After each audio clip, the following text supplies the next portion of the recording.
Yesterday, September 12th, around 9:30, the Port St. Lucie Police Department responded to the 1000 block of Southeast Albatross Avenue regarding a welfare check on 67-year-old Francis Gennace. Mr. Gennace had not shown up for work for several days, and his coworkers were concerned for his well-being, and it was out of the ordinary for him not to show up for work. Upon arrival, the officers found Mr. Gennace deceased inside the home with obvious signs of violent trauma to his body. The crime scene was quickly established, and our major crime unit and the crime scene unit responded to the scene for processing. Currently, there is no suspect information at this time. To update everyone this morning, currently there is an autopsy being performed up at the medical examiner's office to determine the exact cause of death. That is undetermined at this time. The victim did live at home with his wife. His wife was away on a pre-planned trip out of state, which was confirmed. He did work at a local body shop here locally in Port St. Lucie, and he had not shown up for work Monday, Tuesday, Wednesday, or obviously yesterday, which was Thursday. He was last seen at work on Friday, September the 6th of last week. We did do a review of the call history at the residence. There were 7 calls for service since 2013. We believe he's owned that residence since 2002. No significant calls for service, any type of disturbances that we know of, mainly rescue type runs for back pain, animal control, things like that type calls. We are asking anyone with information who lives either in the neighborhood that might have seen something suspicious, or anybody that knows Mr. Gennace personally that may have some information about his death to contact either the Port St. Lucie Police Department Major Crimes Unit or Treasure Coast Crime Stoppers with information. So with that, I'll take any questions anybody may have. Have you been in contact with his wife? Yes, the detectives have been in contact with his wife. And what state is she in? You said it was out of state. I believe she's in New York at this time. So I did hear that there is connection with the victim. He is from, I believe, Far Rockaway, New York. Is that correct? I'm not sure. Okay. Yeah, I'm not sure at this time. How long has she been out of town? We believe several weeks. It was a pre-planned trip, so we're following up on all this information. Again, this is, obviously this investigation started less than 24 hours ago. So we're doing our diligence right now, following up on all the information that's coming in. But we believe it was a pre-planned trip, about 3 weeks. Do you have any information why she went on this trip? I believe to see family. Do you have any idea, or can you say when you think that perhaps Mr. Gennace met his, demise, I suppose?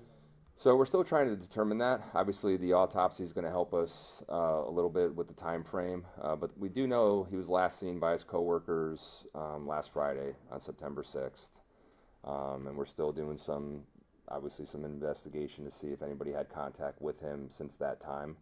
But we do know he did not show up for work Monday, Tuesday, Wednesday, or Thursday. So we're working off that right now. Was there any signs of a break-in at the house, or? So we did not find any signs of forced entry at the residence. Did you guys have to force your way in? I'm not sure how the officers, I'd have to follow up on that for you. I'm not sure if they had to force their way in or not. Do you have any persons of interest right now? So right now, again, this is very early in the investigation, and I really want to protect the integrity investigation. So I'm going to say right now we do not, but we are working. Once we know the cause of death, what exactly caused the death, what type of trauma, we're going to know a little bit more information and go to work off of that. Have you come across something like this before, where there's a person, there's obviously a death investigation, but again, someone else lived in the house as well, and we're still trying to figure out the cause of death? Have you run into anything? So we've worked all kind. I've been here for 26 years. We've worked all types of homicide investigations, from a situation like this where it's kind of a whodunit mystery. So we've come across them before. Very rare in Port St. Lucie, or really anywhere. You look at homicides that happen throughout the country. It's very rare that's a random act of violence. So we've come across this before. Our investigators are very experienced. They're working around the clock right now, just trying to get some answers. But I really believe the autopsy is going to shed some light on some questions that we have, and then we'll be able to build off of that. Besides the spouse, the wife, do you know if anybody else lived in the house with the victim? To my knowledge, as of right now, I don't believe anybody else lived in that residence with the victim.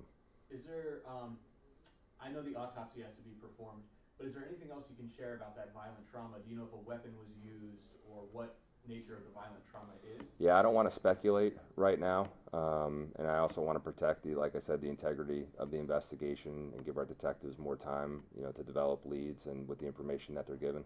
Obviously, it was violent trauma. Was there any sense of struggle with the victim? I do not know. Why did you call it violent?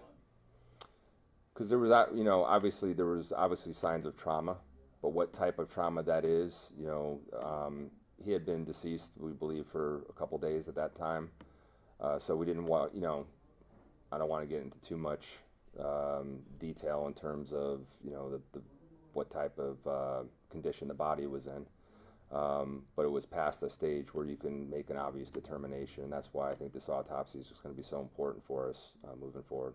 Can you say, last question about the violent trauma, can you say where on his body it was? Was it one part of the body or the other? Was it kind of all over? Yeah, I'm not sure at this time. Do you know, I think I may have asked you this yesterday, I apologize, but can you say where in the house the body was found, like the bedroom or the kitchen? Or I don't want to state right now, again, just to protect that integrity, because, we have some follow-up and some questions for some people. Is the wife on her way back down here now? What's the status of her? I'm not sure if she is or not. I know they were in contact with her yesterday, and they're going to continue to be in contact with her with some follow-up questions and information we need. do you know if she's not here yet, I suppose? Yeah. Do you know, were there any signs that there could have been some difficulty in the marriage, or?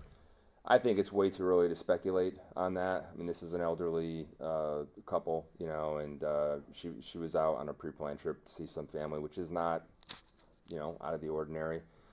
So, we wanted to just make sure, like I said, in an investigation like this where it's a mystery, it's very important for us to focus on the basics. Good crime scene work, making sure we're doing neighborhood canvas, speaking to the neighbors, checking for things like video, checking for, any type of evidence we can gain, and then we build our case, from there. So our detectives, you were out there yesterday morning. It was all hands on deck. Everyone's working very hard, doing a lot of different interviews, great teamwork. We have luckily for Port St. Lucie, our community is very supportive of the police department. We get a lot of good information from our residents. I think based on the type of trust we have with them, they're very forthcoming with information. It's not always like that with with cities across the United States, so we're very fortunate to have that type of relationship. And again, anybody with any information, I really encourage and urge them to contact. If you want to remain anonymous, Treasure Coast Crime Stoppers, or you can contact the Port St. Lucie Police Department at 772-871-5000 and contact the Major Crimes Unit detectives. Now, you said there were previous calls made in, 2013? From 2013 to 2022 was our last call. Our last call was an animal complaint. So, yeah. They have pets at the house? No, I don't know. I don't know the answer to that. Because you said animal. It could have been an animal complaint about a neighbor's animal. I just generic calls for service. Why is it so important in this investigation in particular that people call if they have any information? Because we always go off this. If you see something, say something. Someone in the neighborhood may have noticed something a little bit out of character occur at the house. Maybe a different type of vehicle being there that they've never seen before, or someone on foot in the area, and they may not have thought anything about it. But now looking back at the situation, knowing what happened at the residence, it may spark some sort of memory for them. So any information for us is good information. Is the home where this happened have ring camera or any kind of surveillance video that you've been able to obtain? Not to my knowledge. And again, it was the individuals at Mr. Gennace's work, coworkers or the boss or whatever. They're the ones that contacted you guys to say, "Hey, he hasn't shown up." Yes. It's a little. It was a coworker. Okay. Yeah. And where does he work? At a local body shop. I'm not sure which one. Did the wife say when the last time she spoke to him? I don't know that. Any indication that he had any issues with anybody in the community, whether at work or anywhere else? Has he had any? To our knowledge, as of right now, no. What's your top priority moving forward in this investigation? Top priority right now is to work with the medical examiner's office, find out the exact cause of death. and then find out as much information we can about Mr. Gennace, and for this past week, what he's been up to, who he's been in contact with.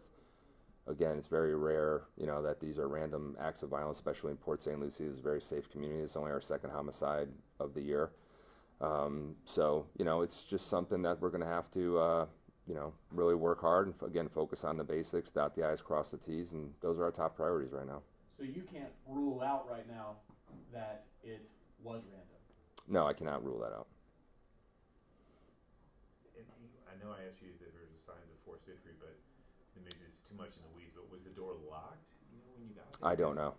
Yeah, I don't know. But there were no signs of forced entry at the home. I can't say that for sure. And sorry if you already said this. That's all. I know that we asked, one of us asked if there were signs of a struggle, but not on his person, but any signs of a struggle in the home, like a lamp on the floor, and anything out of the ordinary, out of place. Again, I don't want to get into particulars right now to just protect the integrity of the investigation. Once we know more information and get some answers on the autopsy and things like that, we'll be able to, shed some light on some of those things. You know when you expect the autopsy to come? I do not know. I know officers interviewed neighbors and everything. Was there any sense that the neighbors saw anything that night or that morning?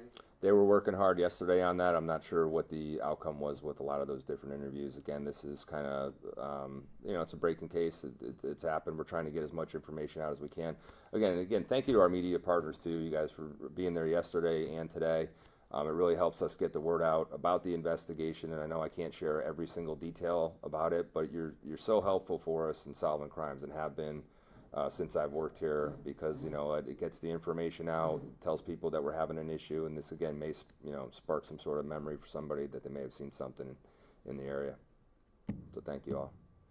Do you have an exact, Last question. Go ahead. Do you have an exact address of where this took place?